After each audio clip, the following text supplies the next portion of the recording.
Good morning mga butsuloy. Oh, kita nyo? Oh, nana kong papa, sakay-sakay na siya.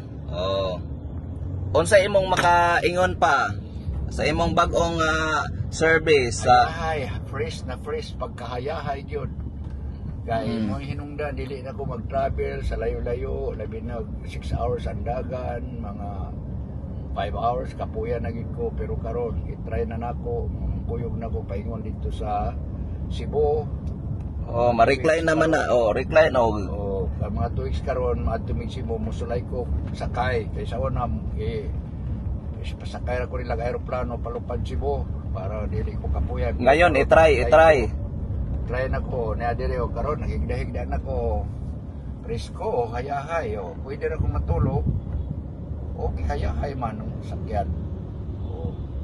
Pwede na ko matulog mga guys, mga team o butsuloy.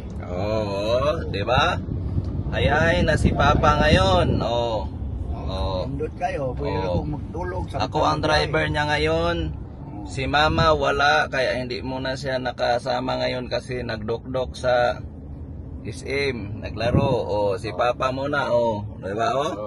Hayahay gyud kaayo guys. Ni nga van comfort yun ni. Atong iano ha. Yan, nag-joyride mi karon guys. Kay mo try. Kapuyan mo ra ko kapoy. Okay. Kayong aircon. Okay.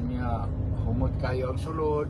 Ato ning gipa karwasan, gipa vacuuman, gipa tsadahan, gipa naisan, gipang wala na tong mga bad spirit para good spirit atong